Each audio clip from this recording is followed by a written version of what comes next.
نحمده ونصلي على رسوله الكريم اما بعد فاعوذ بالله من الشيطان الرجيم بسم الله الرحمن الرحيم رب اشرح لي صدري ويسر لي امري واحلل عقدة من لساني يفقهوا قولي۔ سورۃ یونس آیت 24 سے 27۔ شروع کرتی ہوں اللہ کے نام سے جو بے انتہا مہربان نہایت رحم فرمانے والا ہے۔ دنیا کی یہ زندگی، اس کی مثال ایسی ہے جیسے آسمان سے ہم نے پانی برسایا تو زمین کی پیداوار جسے آدمی اور جانور سب کھاتے ہیں خوب گھنی ہو گئی۔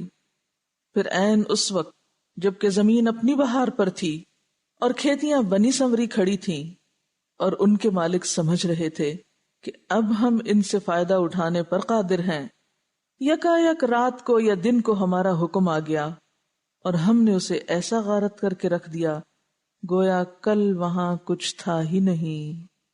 اس طرح ہم نشانیاں کھول کھول کر پیش کرتے ہیں ان لوگوں کے لیے جو سوچنے سمجھنے والے ہیں، اور اللہ تمہیں دار السلام کی طرف دعوت دے رہا ہے۔ جس کو وہ چاہتا ہے سیدھا راستہ دکھاتا ہے۔ جن لوگوں نے بھلائی کا طریقہ اختیار کیا ان کے لیے بھلائی ہے اور مزید فضل۔ ان کے چہروں پر روسیاہی اور ذلت نہ چھائے گی، وہ جنت کے مستحق ہیں جہاں وہ ہمیشہ رہیں گے۔ اور جن لوگوں نے برائیاں کمائیں ان کی برائی جیسی ہے ویسا ہی وہ بدلہ پائیں گے۔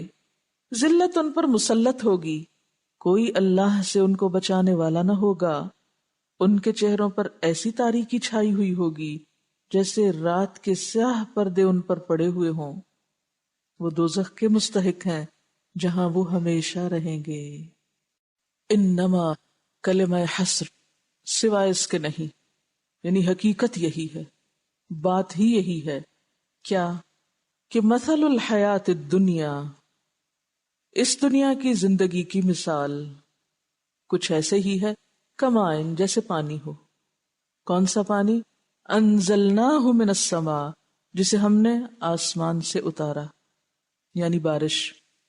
فاختلط بہ نبات الارض، پھر وہ پانی مل گیا، مختلط ہو گیا زمین کی پیداوار میں۔ اس بارش نے زمین کے سبزے کو ہریالی بخشی، اس کی رونق کا ذریعہ بنا۔ کیا ہے وہ سبزہ؟ مما یأکل الناس والانعام، جس میں سے انسان اور جانور کھاتے ہیں، یعنی فائدہ اٹھاتے ہیں۔ اور اس کے ساتھ ساتھ حتی اذا اخذت الارض زخرفها، یہاں تک کہ جب زمین خوب ہری بھری ہو گئی، یعنی وہ پورے جوبن پر آ گئی، پوری طرح کھل اٹھی، لہلہانے لگی، نباتات خوب گھنی ہو گئی، وزینت، اور خوبصورت ہو گئی، بنی سنوری ہو گئی یا بن سنور گئی، اور ہر طرف سبزہ ہی سبزہ نظر آنے لگا۔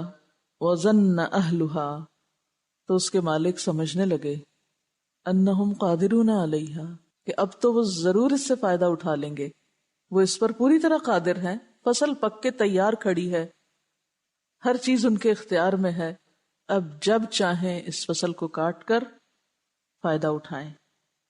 اور ابھی وہ یہ سوچ ہی رہے ہوتے ہیں کہ اتاہا امرنا، ہمارا فیصلہ آ پہنچتا ہے۔ وہ یہ فیصلہ کر ہی رہے ہوتے ہیں کہ اس سے پہلے ہمارا فیصلہ روب عمل ہو جاتا ہے۔ لیلن و نہارن، رات یا دن کے کسی بھی وقت میں، وہ رات یا دن کا انتظار نہیں کرتا، کوئی بھی وقت ہو سکتا ہے۔ فجعلناہا، تو ہم اسی فصل کو جو خوب پک چکی تھی، خوبصورت ہو چکی تھی، بن سنور گئی تھی، گھنی ہو گئی تھی، اس سے پورا پورا فائدہ اٹھایا جا سکتا تھا، لیکن اب کیا ہو گیا؟ حسیدن، اس کی جڑ کٹ گئی۔ جب مالک یہ سمجھ رہے تھے کہ اب ہم فائدہ اٹھانے پہ قادر ہیں تو ہمارا حکم اس پہ آ گیا اور اس کی تو جڑ ہی کٹ گئی، تو غارت ہو گئی، ایسے ہوئی کأن لم تغن بالامس، گویا کل یہاں کوئی چیز تھی ہی نہیں، ایک دن میں ہر چیز یوں تباہ ہو گئی جیسے یہاں کوئی آبادی تھی نہیں۔ کذالک، اسی طرح، نفصل الآیات، ہم کھول کھول کے رکھتے ہیں نشانیاں، ایسی بہت سی نشانیاں ہم وقتاً فوقتاً لوگوں کو دکھاتے رہتے ہیں تفصیلاً دکھاتے ہیں، کئی کئی دن تک دیکھی جا سکتی ہیں، لقوم یتفکرون، ان لوگوں کے لیے جو غور و فکر کر سکتے ہوں، سوچتے ہوں، وہ پھر اس سے سبق بھی لے لیتے ہیں۔ اس کے برعکس دنیا کے اس فریب کی دوسری طرف کیا ہے؟ واللہ یدعو الی دار السلام، اللہ تمہیں سلامتی کے گھر یعنی جنت کی دعوت دیتا ہے۔ وَيَهْدِي مَن يَشَاءُ إِلَىٰ صِرَاطٍ مُسْتَقِيمٍ، اور جس کو چاہتا ہے اس گھر کے راستے کی طرف راہ دکھا دیتا ہے۔ صراط مستقیم وہ سیدھا راستہ جو جنت تک پہنچائے بندے کو، یعنی دین کا وہ راستہ جو وہاں تک لے جائے۔ تو جس کو اللہ چاہتا ہے وہ اس شخص کو وہ راستہ بھی دکھا دیتا ہے۔ للذین احسنوا الحسنی، اب جو لوگ اس راستے پہ چل پڑتے ہیں اور اچھے کام کرنے لگتے ہیں ان کے لیے جواباً بھی بھلائی ہے۔ جنہوں نے احسنو کیا ان کے لیے حسنہ ہے، عدلے کا بدلہ ہے۔ وہ زیادہ، اور چونکہ اللہ کا فضل بڑا ہے اس لیے زیادہ بھی ہے، صرف بدلہ نہیں بدلے سے زائد ہے۔ وَلَا يَرْحَقُ وُجُوهَهُمْ قَتَرٌ وَلَا ذِلَّةٌ، ایسے لوگوں کے چہرے پر نہ سیاہی ہوگی نہ ذلت ہوگی۔ اولئک اصحاب الجنہ، یہ جنت والے لوگ ہوں گے، ہم فیہا خالدون، جس میں اب وہ ہمیشہ رہیں گے۔ انہوں نے عارضی دنیا کی حقیقت پہچانی تھی، اس لیے انہوں نے صرف اس عارضی دنیا ہی کے لیے کام نہیں کیا، انہوں نے اپنے اس گھر کے لیے کام کیا، لہذا آج یہ ہمیشہ کے لیے ان کے نام ہے۔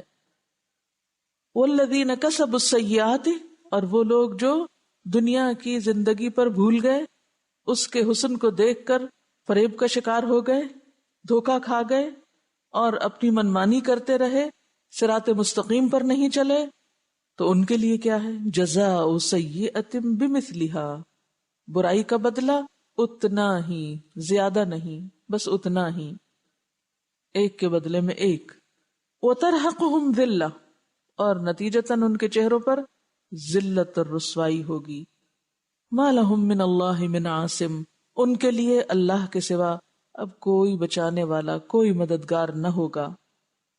اور وہ سیاہی کس قسم کی ہوگی؟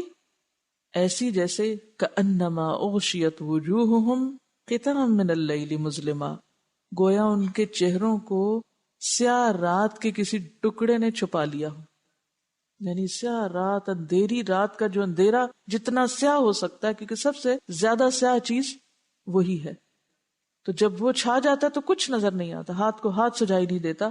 فرمایا کہ اتنے کالے ہوں گے ان کے چہرے، کیوں؟ اس لیے کہ وہ بھی تو دنیا میں اندھیروں میں رہے، خواہشات کے، نفس پرستی کے، خود پسندی کے، اس لیے وہ سیدھے رستے پہ چل نہ سکے۔ اولئک اصحاب النار، یہی آگ والے ہیں، ہم فیہا خالدون، جہاں وہ ہمیشہ رہیں گے۔ پھر سنیے، ان آیات میں دنیا کی حقیقت پر بات ہے، اور حب الدنیا رأس کل خطیئۃ، ہر مصیبت کی جڑ یہی دنیا کی محبت ہے۔ تو پھر لازم ہے کہ ہم دنیا کی حقیقت کا ذرا قرآن اور دنیا بنانے والے کی نظر سے اس کا جائزہ لیں کہ وہ کیا کہتا ہے کہ یہ دنیا کیا ہے۔ اب یہاں پر جو بات ہو رہی ہے وہ حیات دنیا کی ہو رہی ہے، دنیاوی زندگی۔ کس کی زندگی؟ میری زندگی، میرے بارے میں بات ہونے لگی ہے، یہ میری اپنی بات ہے۔ فیہ ذکرکم، جب ہم دنیا کی زندگی کی بات کرتے تو کیا ذہن میں آتا ہے؟ باقی لوگوں کی زندگی، اوروں کی زندگی، اور میری زندگی وہ جیسے چاہوں گزاروں۔ تو یہاں جس زندگی اور جس حیات اور جس وقت کی بات ہو رہی ہے وہ میری اپنی زندگی ہے۔ زندگی اصل میں ہے کیا؟ زندگی کیوں ملی ہے؟ خلق الموت والحیات لیبلوکم، امتحان کس چیز کا؟ ایکم احسن عملا، اچھے کام کس کے ہیں؟ کون اس دنیا کی حقیقت کو سمجھتے ہوئے اس میں نہیں کھو جاتا بلکہ آخرت کو یاد رکھتا ہے، اپنے سامنے کو یاد رکھتا ہے، اپنے اصل گھر کو یاد رکھتا ہے اور اس کے لیے کام کرتا ہے۔ تو اگر دیکھا جائے تو مجھے یہ جو وقت ملا ہے اور جو صلاحیتیں ملی ہیں اور جتنی بھی قابلیتیں ملی ہیں اور جو کچھ بھی مجھے وسائل ملے ہیں، یہ سب کچھ تو اس لیے تھا تاکہ میں ان سب کو استعمال کروں اپنے ہمیشہ کے گھر کو بنانے کے لیے، اس کو ذہن میں رکھ کے ہر قدم اٹھاؤں۔ لیکن میرے قدم کس طرف اٹھ رہے ہیں، میری کوششوں کا مرکز اور قبلہ کیا ہے، میری سوچ، میری فکر، میرے غم، میری خوشی کس چیز میں ہے؟ دنیا ضرورت تو ہے، اس لیے ہاتھ میں رہے دل میں نہ ہو۔ یہ سب کچھ ہماری ضرورت ہے، زندگی ضرورت ہے، وسائل، یہ سب چیزیں ہماری ضرورت ہے۔ یہ مال و دولت، اولاد اور وہ زین للناس حب الشہوات کے تحت جو کچھ ہے وہ سب ضرورت ہے، اور اس پر ہمیں کیا بتایا گیا کہ یہ ہمارے دل میں نہ ہو، ہمارے ہاتھ میں ہو۔ وسائل اختیار کرنا ہے کیونکہ زندہ نہیں رہ سکتے، کھانا پینا بھی، پہننا اوڑھنا سب کچھ کرنا ہے، گھر بھی بنانا، شادی کرنی، بچوں کو پڑھانا لکھانا، سب اپنی جگہ، لیکن یہ سب کچھ ہاتھ میں رہے دل میں نہ ہو۔ اب آپ کہہ رہے ہوں گے الحمدللہ کچھ نہیں دل میں۔ امام احمد بن حنبل سے کسی نے یہ سوال کیا تھا کہ کیسے پتا چلے کہ دنیا ہمارے ہاتھ میں ہے یا دل میں؟ کیونکہ ہاتھ میں ہونا ایسا ہی ہے جیسے پانی اگر کشتی کے نیچے ہے تو کشتی تیرتی ہے، اور اگر پانی کشتی کے اندر ہے تو کشتی ڈوبتی ہے۔ اسی طرح دنیا اگر انسان کے ہاتھ میں ہے یا نیچے ہے تو انسان کامیاب ہوتا ہے، اور اگر دنیا دل میں ہے تو انسان ڈوبتا ہے۔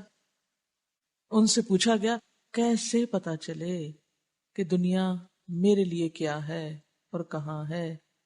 تو انہوں نے بہت سمپل الفاظ میں جواب دیا تھا کہ جب کچھ ملے تو خوشی نہ ہو، جب کچھ جائے تو غم نہ ہو۔ دنیا میں سے جب کچھ ہاتھ آئے تو خوشی نہ ہو، اور جب کچھ چلا جائے تو غم نہ ہو، کیونکہ خوشی اور غم کس سے تعلق رکھتے ہیں؟ دل سے۔ ہم سب اس پیمانے پہ خود کو پرکھ لیں، کوئی چیز جب ہمیں ملتی ہے تو ہم کہاں کھڑے ہوتے ہیں، اور اگر نہ ملے یا دیر سے ملے یا پھر ملے ہی نہ یا ہاتھ سے چلی جائے تو پھر ہم کہاں ہوتے ہیں؟ پرکھیے اپنے آپ کو اس پر۔ خوشی اور غم کا پیمانہ کیا ہے؟ خوشی اور غم کے موقع پر کتنی سٹیبلٹی ہے، کتنی استقامت ہے؟ اب یہ تو نہیں ہوگا کہ خوشی نہیں ہوگی، سرے سے ہوگی، لیکن وہ نہ ہمارے کام پہ اثر انداز ہوگی، نہ نماز پہ ہوگی، نہ کسی فرض کی ادائیگی میں ہوگی۔ اور اسی طرح جب کوئی چلی جائے چیز تو غم میں نہ تو ہم اپنے فرائض چھوڑیں گے، نہ ہماری نمازوں پہ اس طرح اثر پڑے گا، اور نہ کسی اور چیز پہ۔ ہم ایک نارمل انسان کی طرح اپنے مقصد کی طرف قدم اٹھاتے چلے جائیں گے، یہ نہیں کہ کسی کی موت پر اپنا عمل بھی روک کے بیٹھ جائیں۔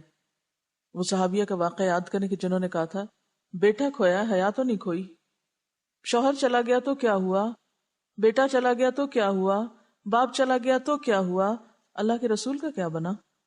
اتنے غم میں بھی اتنا ہوش، یہ ہے حب رسول۔ ہمیں خوشی اور غم ملتے ہیں تو ہم اپنے رسول کی سنتوں کو کتنا یاد رکھتے ہیں۔ تو جس کے اندر دنیا سے جتنی بے نیازی ہوگی، اس کے اندر اسی درجے کی آخرت کی محبت ہوگی، مقصد کی لگن ہوگی۔ تو بات یہ ہے کہ دنیا کی زندگی امتحان کے لیے دی گئی ہے، یہ سبق ہم ہر وقت بھول جاتے ہیں، اور اس بھول کے نتیجے میں دنیا کو گھر بنا بیٹھتے ہیں، دنیا کو منزل سمجھتے ہیں۔ اب اسی امتحان کے لیے اللہ نے ہمیں آزادی دی تھی، مواقع دیے، کیونکہ اگر مواقع نہ دیے جاتے تو امتحان کیسے ہم دیتے؟ اچھا، ہم نے اس آزادی کو کیا سمجھا؟ ہم آزاد ہیں، ہم جو چاہیں کریں، اب ہم اپنی منمانی کر سکتے ہیں۔ ہم نے اس آزادی کا مفہوم کچھ اور سمجھ لیا، لیکن انہی حالات میں ہم سب کی زندگی میں کوئی نہ کوئی واقعہ، کوئی نہ کوئی چیز ایسی ہوتی رہتی ہے جس سے ہم اس زندگی کی حقیقت کو پہچان سکتے ہیں، سوچ سکتے ہیں، عبرت پکڑ سکتے ہیں، جو مسلسل ہمیں یاد دہانی کراتی ہے کہ یہ زندگی جانے والی چیز ہے، یہ دنیا ختم ہونے والی چیز ہے۔